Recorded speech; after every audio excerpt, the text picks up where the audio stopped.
Good afternoon to all of you. Uh, Switch gear and protection, chapter number 8, CT and PT, current transformer and potential transformer. Okay, so in previously lecture discussion about construction of CT and magnetizing characteristic. So today discussion about comparison between measuring CT and protective CT. Okay, so हम CT को अलग अलग purpose के ज़रिए use करते हैं. First of all तो measuring purpose के लिए as well as protecting purpose के लिए. ठीक है. सो मेजरिंग पर्पस के लिए means measuring of CT means measure करने के लिए तो operate ankle point region. Okay, तो मेजरिंग सिटी होती है वो ऑपरेट कहाँ होती है? एंकल पॉइंट रीजन में. जबकि प्रोटेक्टिव सिटी होती है वो ऑपरेट होती है full range between ankle point. Okay, ankle point और नी पॉइंट के बीच में फुल रेंज में. ठीक है. It is saturated for current about 120% it rated value. Okay, उसकी सेचुरेशन लेवल कितनी होती है? 120%. जबकि protective city handle large fault current means protective city को हम क्यों लार्ज करंट, क्योंकि उसका नाम है प्रोटेक्शन पर्पस के लिए. अगर प्रोटेक्शन पर्पस के लिए यूज़ करना है तो लार्ज करंट हैंडल का हमें रखना ही पड़ेगा. ठीक है. For same voltage ampere rating and material. ठीक है. It is the required large cross sectional area of core protective CT में. Small size large size. ठीक है. Core material use nickel iron alloy having low exciting ampere turns per unit length and low flux density. हमें core का material कैसा रखना पड़ेगा? Low flux density and low turns per unit length. Okay, low ampere turns per unit length and low flux density. And here core material use grain oriented steel having very high saturation level. ठीक है. सो core material कैसा रखना पड़ेगा? Use grain oriented steel having very high saturation level. ठीक है.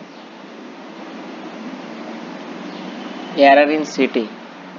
Okay, city में error आती है वो आप लोगों को पता होगा. एरर मीन्स कुछ भी खामी आएगी, रेशियो की आएगी, फेस की आएगी. ठीक है. सो रेशियो एरर क्या होता है? K N is equal to turn ratio is equal to secondary turns upon primary turns.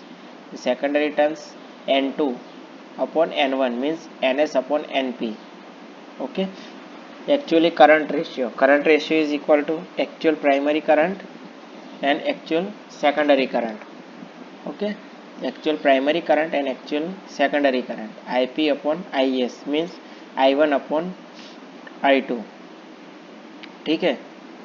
So ideal current transformer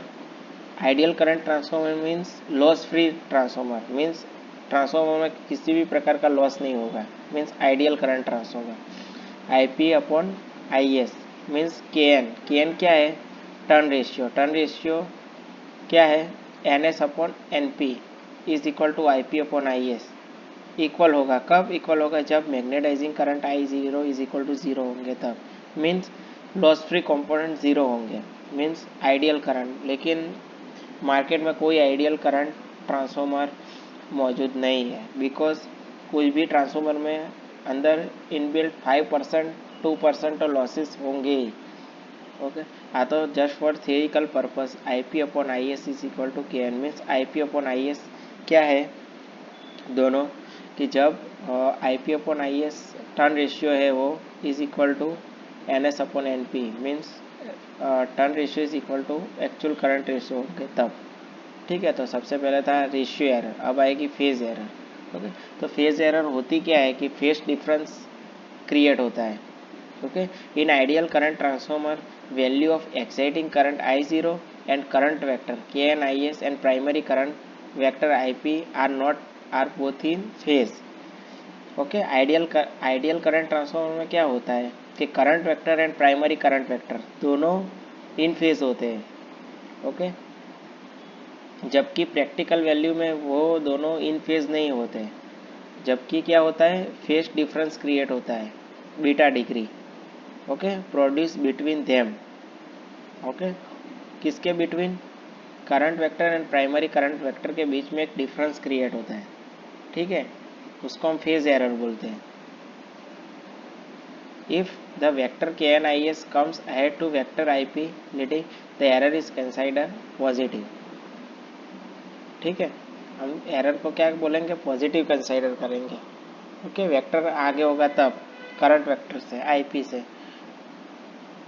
okay, तो दो टाइप्स की हमने एरर पढ़ी, ratio error and phase error. Ratio error में हमारा जो भी रेशियो था प्राइमरी का सेकेंडरी का वो, और phase error means current ratio, current vector and magnetising current vector वो इन फेज नहीं होंगे तब। ओके, अब आता है factor to be consider to selecting CT. CT को हम जब पास करते हैं सिलेक्शन, तो कौन से फैक्टर्स हमें परिबर हमें ध्यान में रखने पड़ेंगे फैक्टर्स को। ओके, तो सबसे पहले रेटेड प्राइमरी करंट। ओके, तो requirement of normal current, the possible overload should be taken into account while selecting the rating of primary current. Means overload कितना सह पाएगा, ओके, कितना सस्टेनेबल होगा प्राइमरी करंट, वो उसके हिसाब से। ठीक है, दूसरा है rated short time current. Means short time में कितना करंट फ्लो होगा, मीन्स 0.5 सेकंड का जर्क आया, 0.5 सेकंड का कुछ मैक्सिमम करंट फ्लो होना है फोल्ड, तो इतने टाइम में सिटी कितना करंट इसने सस्टेनेबल कर पाएगा। कि चलो 0.5 सेकंड का टाइम है तो 1000 एम्पियर करंट तक ही वो फ्लो करने देगा, अगर 1500 हुआ तो नहीं कर पाएगा। ओके, तो वही एक फैक्टर आपको ध्यान में रखना पड़ेगा। ठीक है, third number rated output. Okay, for this burden connected to CT and burden due to lead wire is calculated, total burden is found, the standard output near to the selected because CT of higher burden than required become costly। Okay, so burden हमारा output होता है, burden हम कहाँ connect करते हैं, output में connect करते हैं। अगर आउटपुट हमारा 500 एम्पियर का है और बर्डन हमने 1000 एम्पियर का रखा हुआ है, तो वो भी हम नहीं कर सकते कि जितना हम आउटपुट डिसाइड किए उतना ही हम बर्डन कनेक्ट कर सकेंगे, वो भी फैक्टर हमको ध्यान में रखना पड़ेगा। ठीक है, फिर आता है एक्यूरेसी क्लास, कि कौन सा टाइप का प्रोटेक्शन हम यूज़ कर रहे हैं और कौन से टाइप की क्लास यूज़ कर रहे हैं। ठीक है, कि टाइप्स ऑफ प्रोटेक्शन, क्या हम instantaneous over current protection use कर रहे हैं, तो हमारी एक्यूरेसी क्लास कौन सी होगी, 15P। अगर IDMT, in inverse definite minimum time over current relay, IDMT relay, ठीक है, तो 10P एक्यूरेसी क्लास यूज़ करेंगे। अगर where phase fault stability and accurate time grounding is required होगी तो 5P हम यूज़ करेंगे। ठीक है, so different types of protection as and their accuracy class are defined. ठीक है, insulation level. Okay, insulation level means हम ट्रांसफार्मर टर्न्स ऊपर करते हैं तो इंसुलेशन लगाते हैं। ठीक, तो sufficient insulation level necessary to consider the highest system voltage. अगर सिस्टम में हाईएस्ट वोल्टेज आ गए या फिर स्पाइक आ गए तो क्या होगा, सस्टेनेबल होना चाहिए इंसुलेशन। ठीक है, वो हमें डिज़ाइन में ध्यान रखना पड़ेगा सिटी में। ओके, तो ये 5 पॉइंट्स है factor consider for selecting CT. Okay, तो ये आज का ये टॉपिक था, measuring CT and protective CT का difference and factor consider to selecting CT. Okay, so I hope you are understand friends, thank you.